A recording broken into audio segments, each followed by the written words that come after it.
Pittsburgh Steelers owner Art Rooney II wrapped up his season with a little media session yesterday, and you walked away with three big headlines.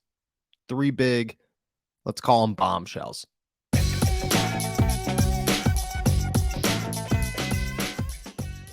What's going on, everybody? I'm Noah Strackbine. Thank you for jumping on to Steelers to Go, your daily to-go cup of Pittsburgh Steelers news and analysis. Find us on youtube.com/all Steelers talk or anywhere you get your podcasts. And today, I'm giving you three bombshells from Art Rooney's press conference that stood out, that I think stood out to everybody about the future of the Pittsburgh Steelers, but really I'm going to keep it relevant to this offseason. I'm going to talk about three things that stood out that made me go, whoa, or gave me a better understanding of the way the Steelers are thinking heading into free agency and their NFL draft process. For starters, everybody wanted to know what the deal was with Matt Canada. Why did the Steelers keep him? Was it just because of Kenny Pickett? Do they actually believe in him? What's going on here? Rooney addressed that, and I think his words said it all. Specifically, the primary reason you guys decided to stick with Matt for another year? Yeah, I think so. I think we'd like to see the improvement, and with a rookie quarterback, they seem to work well together. They build a good working relationship, and so to kind of sort of start over again with a new offensive coordinator.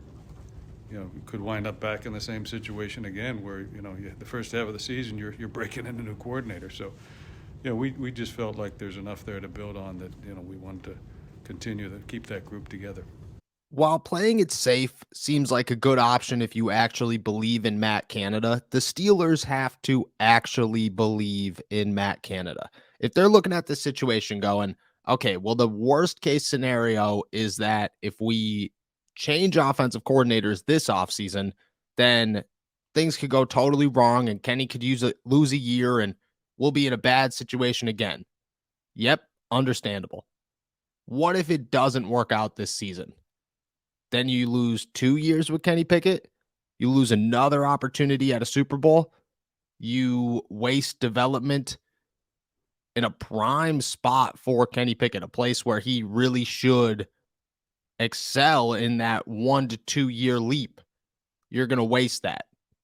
And I get it. If you believe in Matt Canada and you feel that the next step is a really significant step in progress and that you blame Kenny Pickett and the fact that he wasn't supposed to start, Mitch Trubisky didn't work out, and then you had to toss a rookie quarterback in there, spur of the moment, and you just had to ride the wave, understandable. If that's how you're thinking and you really believe those are the reasons that Matt Canada couldn't shine, do what you got to do. But if it's only because you are worried about Kenny Pickett's development, it makes no sense. Because if the Steelers take a risk this season and it doesn't pay off, the downside is way worse than risking it with another offensive coordinator. Because at least with another offensive coordinator, you don't know what's going to happen. With Matt Canada, you've seen what the downside is. And it's not a good one. It's not one that the Steelers look for. It was a bit shocking. It was a bit conservative of Art Rooney and Mike Tomlin and the coaching decision there. But I think one that we all kind of anticipated. We all saw it as the Steelers like to play things safe. And you could blame this on Mike Tomlin because a lot of people do, but it truly felt like it was Art Rooney's call to keep Matt Canada around and play it safe this offseason because he's so worried about next year. Again, if you believe that Matt Canada has some really high upside, that works. If you believe that cohesion is the biggest factor in the NFL and one that you're looking for, it works. But overall, it kind of feels like the Steelers are afraid to have a really good offensive coordinator, and they're not going to shoot for the stars for one because they'd rather have somebody who's mediocre hang out for a couple of years and be able to win some games other than have to adjust to new offensive coordinators all the time and take risks that new ones that are somewhat promising don't work out, or they're too big and they last a year and then they go get a head coaching job. That's what it sounds like. Art Rooney also said that the team isn't opposed to bringing in a Brian Flores type coach for the offense, and I think that would be huge. I think Byron Leftwich is certainly up there in the list of names, but I think there's probably a couple of them. Overall, though, it does seem like the Steelers understand that Matt Canada didn't do the job as well as they hoped he would. He's kind of getting an easy pass because of Kenny Pickett and the quarterback situation. They're going to bring him in some help, hopefully, and hope for the best, kind of have a backup plan if it doesn't work out. Play it safe. Play it the Pittsburgh Steelers conservative way. I don't know. I don't know if I agree with it or disagree with it, but it definitely struck me as the Steelers are going to play this as safe as humanly possible. As safe as humanly possible likely means that they have a backup plan before the season starts, which I guess is a good thing. The second one is about the draft picks. You have to imagine that Kenny Pickett is your quarterback. You feel very good about it. Art Rooney kept saying it was encouraging. It was encouraging. It was encouraging. Okay. So what's the first step in developing him? Is it building around him as much as humanly possible? That's what I asked. And the answer wasn't what I was expecting. Now that you feel like you have your guy and Kenny is kind of building around him, is that like top priority this offseason?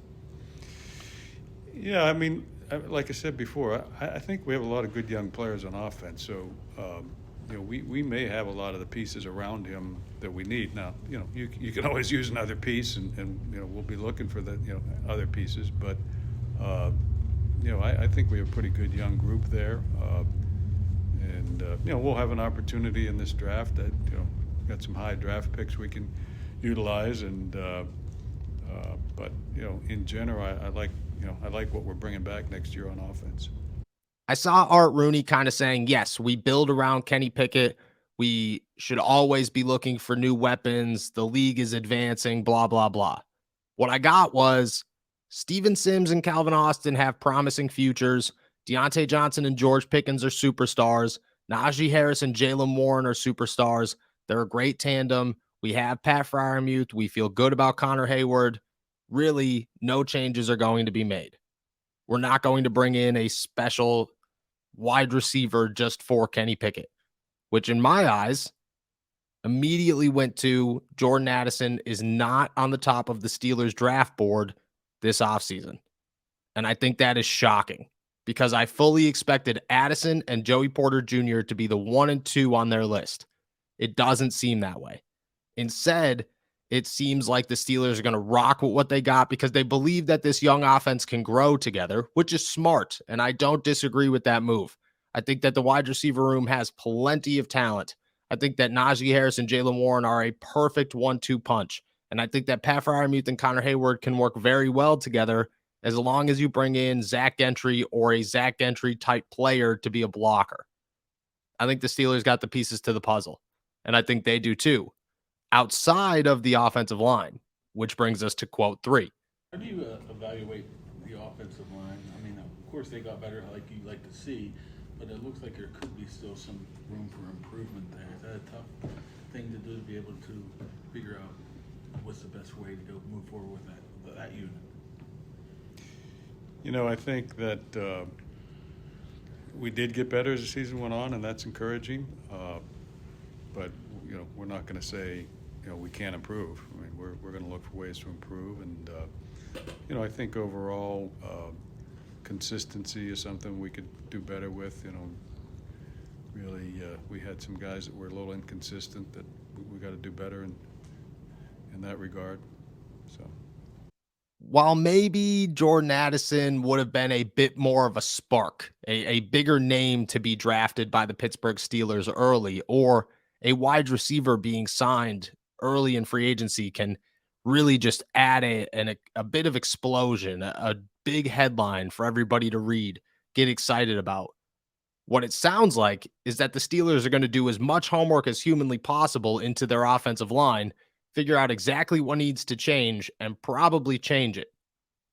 And I would guess that means Dan Moore Jr. or Kevin Dotson or both are gone or changed to reserve roles this season. The left side of the offensive line was clearly the bad part of the offensive line this season. Mason Cole stepped up huge, and yeah, he had bad games, but overall, I thought it was a major upgrade from Kendrick Green. James Daniels is the future and the building block, and he's very young. Chuksa Okorafor isn't going anywhere. He signed a big contract, and they're probably going to give him that big contract this season, even though they could get out of it. It's the left side of the offensive line. It's Dan Moore and Kevin Dotson that everybody was screaming and hollering for all season long to get rid of. Bench him. You got to replace him in the offseason. Do whatever you got to do. I think Art Rooney saw the same thing, and I think Art Rooney took it and went, yeah, we have to at least evaluate this and see if we have better options. It doesn't mean that the Steelers are necessarily going to go grab an offensive lineman in the first round. What it does mean is that they're going to consider it. They're not going to consider Jordan Addison. That's what I took away from this, is that the Steelers are not looking to make a splash at wide receiver and be the next Jamar Chase or Jalen Waddle, Tua Tagovailoa, or Joe Burrow situation. They're cool with George Pickens and Deontay Johnson and company. But they want an offensive line. They want to be able to run the football. They want to be able to protect Kenny Pickett. And they understand that Dan Moore and Kevin Dotson were the weak links, and they're going to look to replace them. That was the biggest takeaway from me, is that the Steelers, while we all have our own narrative of where they're going this offseason, have their narrative pretty much set right now. And as long as nothing changes, and I don't think anything will, it is early though. You still have to go through the Senior Bowl, the NFL Combine, Pro Days, the whole nine, free agency.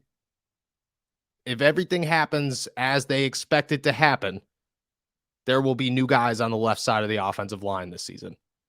And that's good. That's a positive improvement for the Pittsburgh Steelers. Maybe it's not as splashy as going to get the big wide receiver, but it's probably equally, if not more important, to the progress of Kenny Pickett and this entire offense.